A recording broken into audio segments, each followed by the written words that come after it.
আপোনালোকৰ মাজত আৰু এটা গুৰুত্বপূৰ্ণ ভিডিঅ' আনিছোঁ।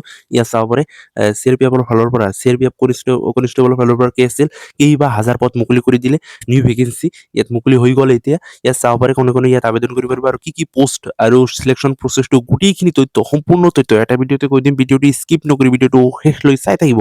ইয়াত চাব পাৰে CRPF কনষ্টেবল টেকনিকেল এণ্ড টেষ্টমেণ্ট কেছ ৰিক্ৰুইটমেণ্ট 2026 নটিফিকেশ্যন আউট। ইয়াত ফৰ কি আছে 9198 টোটাল পোষ্ট আছে। ইয়াত কি আছিল এপ্লাই টু অনলাইন যদি কৰিবলৈ গোটেইখিনি প্ৰচেছটো আপোনালোকক দেখুৱাম, আপোনালোকে স্কিপ নকৰি চাই থাকিব, গোটেইখিনি সম্পূৰ্ণ তথ্য কৈ দিম। ইয়াত চাব পাৰে CRPF যিটো কনষ্টেবল ৰিক্ৰুইটমেণ্ট 2026 যিটো অভাৰভিউ আছে ইয়াত মেনশ্যন কৰি দিয়া আছে। ইয়াত অৰ্গেনাইজেশ্যন যিটো নেম হয় চেন্ট্ৰেল কি আছে ৰিচাৰ্জ পুলিচ ফ'ৰ্চ। ইয়াত চাব পাৰে পোষ্ট নেমটো ইয়াত মেনশ্যন কৰি দিয়ে। ইয়াত কনষ্টেবলৰ যিটো পোষ্ট নেম হয় কনষ্টেবল ইয়াত কি আছে মেনশ্যন কৰি দি আছে। টেকনিকেল এণ্ড কি আছে ট্ৰেছমেন এণ্ড কি আছিল পিয়নৰ পোষ্ট ইয়াত আছে।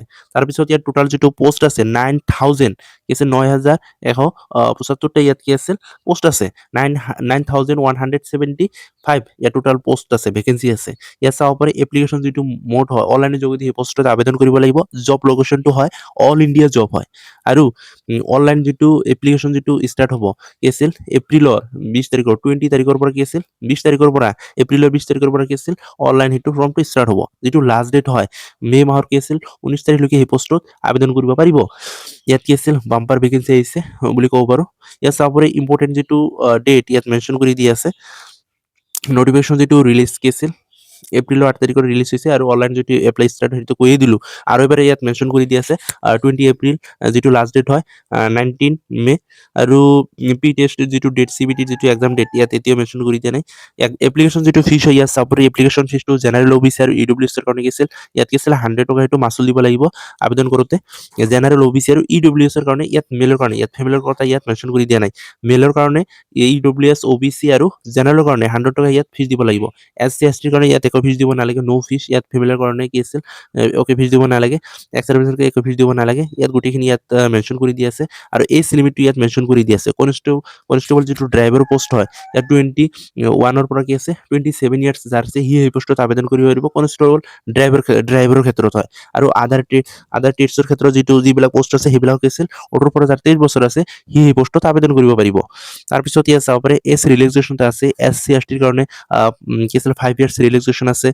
কি আছিল SC ST কাৰণে 5 বছৰ সেইটো যিমান বয়স দিয়া আছে 5 বছৰ তাৰ পৰা কি আছিল বঢ়াই দিয়া হ'ব।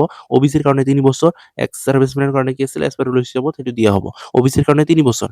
তাৰপিছত ইয়াত চাব পাৰে CRPF কনষ্টেবল যিটো ভেকেঞ্চি আছে 2026 যিটো ডিটেইলছ ইয়াত মেনশ্যন কৰি দি আছে।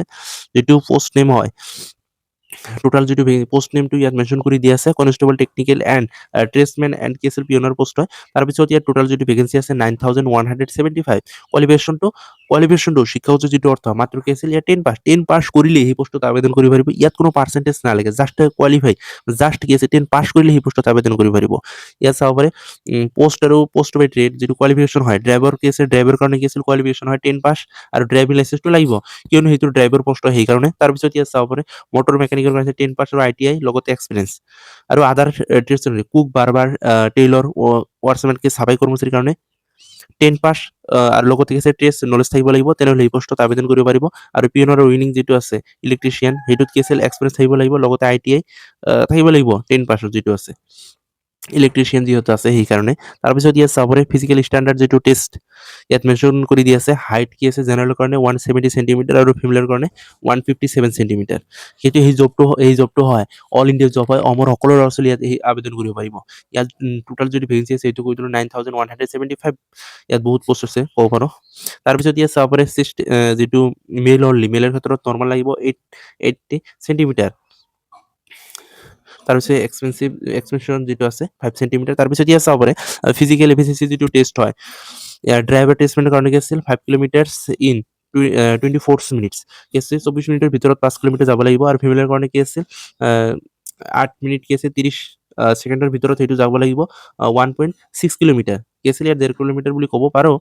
তাতকৈ অলপ বেছি 100 মিটাৰ। তাৰপিছত ইয়াত কুক বাৰবাৰ আৰু কেচুল আছামৰ কাৰণে কি আছিল যিটো 1.6 কিলোমিটাৰ 10 মিনিটৰ ভিতৰত যাব লাগিব।